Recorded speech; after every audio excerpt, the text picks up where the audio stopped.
Hello, everyone. I am going to go over the 2016 question number one. Um, I'm continuing to embed my picture in there. I know that you really don't need to see my face, but I feel like in some way that makes me a little more connected to everybody. So here you go. So the question that I gave you after you went over the video from the questions part of the practice test was question number one from 2016. And I'm going to keep doing this, giving you questions to give you a chance to go through them and then not only go over the rubric, but I want to show you my work. I went through and did this question today. So, in addition to showing you this rubric, I'm also going to show you my work by hand. Sometimes I think that makes more sense than what the AP says. I'm also going to show you some calculator things. So this is one of the most common questions on an AP test is a table format type question where they usually ask a variety of things both about deriving and integrating, and that's why it's such a common question because it actually covers multiple topics throughout the year. So in this problem, you have a table of data, and the table is telling you how fast water is being removed per hour at different times. So that's your R of T.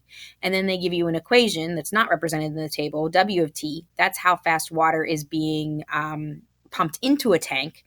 And then it asks you several questions about, again, derivatives, integrals, a little bit of everything. One piece of information that is important that you don't use right away is they do tell you at the start when T is 0, there are 50,000 liters in the tank. And they will give you that information every time, and you will use it at some point, maybe not in all the problems. So part A wanted to estimate R prime of 2. So it wants the derivative of R. When you're given R in a table format, the derivative would be like your basic algebra, y minus y over x minus x. You want to make sure you're working with the values that are right around 2. So right around 2 would be t equals 1 and t equals 3. So your work, here's your work right here, would be taking your R of 3 value minus your R of 1 value. I just put this information in straightforward. I didn't even write it like this, over 3 minus 1. You do get a negative, you get negative 120. When they say indicate units of measure, you have to do that in order to get, sometimes it's the whole point. In this case, it's actually a separate point. Your units of measure, since this is going to be liters per hour, you can write it like that. It sounds kind of weird, but you can, or you can write it as liters per hour squared. So my work, I have it up here somewhere. My work, maybe it's this, maybe it's not. There it is. Here's my work. And it really was just like what they put. I didn't have quite as much information, but I did put those values in. I showed the negative 120 where it came from, and I put my unit.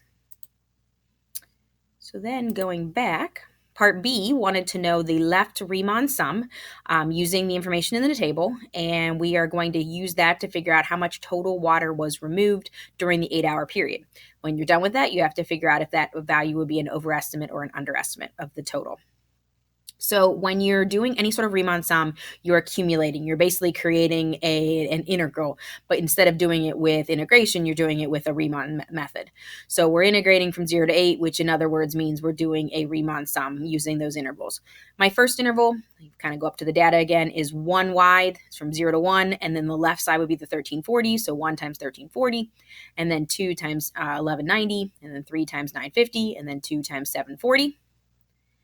And you end up getting 8,050. You can use a calculator, so I used it just for the arithmetic, even though you could do it in your head. I wouldn't bother with it. And then for the estimate, it depends on if the function is increasing or decreasing. Because if you think about it, if a function's increasing and going up, then the right side's always going to be higher than the left side. If it's decreasing the other way, then your right side's always going to be lower. Well, this is decreasing, and it might even help to draw a little picture of what decreasing means.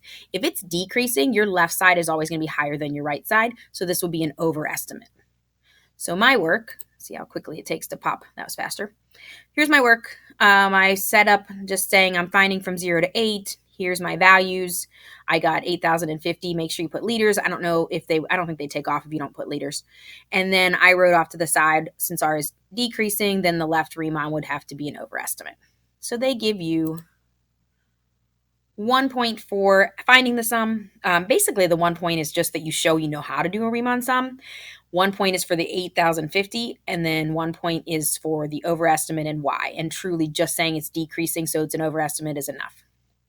Part C wanted you to use that answer to figure out how much total water would be in the tank at the end of the 8 hours.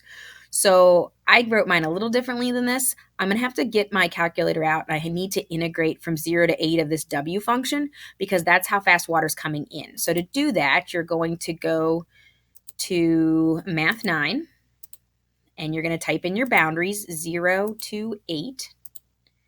And then you're going to type in your W function, which I have in front of me, so I'm going to have to look at it for a second. 2000, and then E to the negative t squared. I'm just going to type it in as negative x squared divided by 20. And then I have to put in that I'm in terms of x. Enter. So that value is the amount that's been pumped in during that 8-hour period. So I wrote that number down. You don't really want to round until the end, although in the end you can take it to the nearest liter, so the decimals don't make nearly as big of a deal. So here's what's happening. I have 50,000 to start. I pump in this 7,800 number, and then I remove the answer I got in B. When I do all of that and use your calculator, you would have approximately 49,786. It did say you could round to the nearest liter. I actually wrote the decimal at first, and then I erased it. My work is here. So this is how I set it up. I did the integral first to get this answer. I only wrote the first 3 decimal places. I just kept it on my calculator. Then I added that value to the 50,000. Then I subtracted the 8,050, and I kind of wrote my little notes up here. And you can see I had a decimal, and then I erased it. And that is how many liters would be at the end of the 8-hour period. Finally, the last part, I thought the last part was the hardest. The nice thing is it's only worth 2 points. So at this point, if you've done well on A, B, and C, you're already above average for this type of question. So it wanted to know if there's ever a time where the water going in would be equal to the water coming out. So I'll show you what they wrote, and I was not nearly as detailed as what they wrote, and then I'll transfer over to mine because I think it might make more sense. They said that the amount of water being pumped in, W is 0 at the start. If you take that minus the amount or the rate coming out, that rate is greater than 0. And then they did at the end, the rate going in minus the rate coming out, and that was less than 0.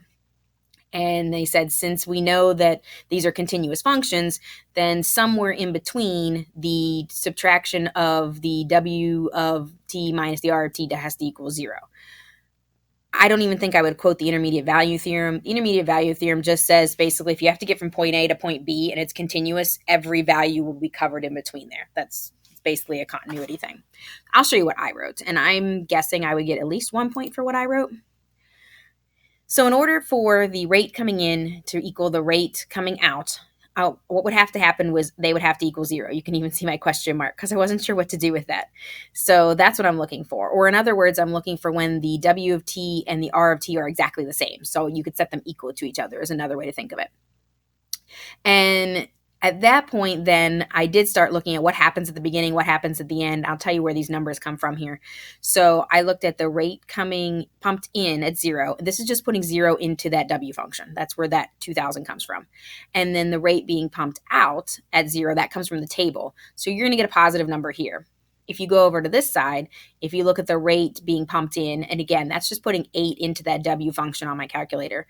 I got a number a little over 81. And then I subtracted the rate going out, which was from the table, 700. That's a negative value. And so essentially what it's saying, and I really struggled to answer this very last part, which is why I don't think I added this later. I don't know if I would have got all the points. What they're trying to say is, since you know this rate is bigger than 0 and this rate is less than 0, then at some point when you subtract their rates, it has to actually equal 0. So looking at their rubric, they gave a point for considering that W of t minus R of t has to be considered. I don't know how picky they are with that. I feel like I did consider it. I struggled the most with this explanation, with explaining why I knew for sure it was going to happen. And that's one of those points where great if you get it, and if you don't and you understood the rest of the question, you're way ahead of the game as far as how people would do across the country. So that is question 1 from 2016. I'm going to continue to do this. I'm going to continue to make videos to talk about them. And hopefully this helps you hear my voice, see my work. I'm always going to take a picture of my work if I can, because I think sometimes it makes more sense. Show you the calculator if you can use it. If you need anything with this one, if you have any questions specifically with this one, just reference 2016 number 1 whenever you ask me a question, and I can help you with it. Have a great day.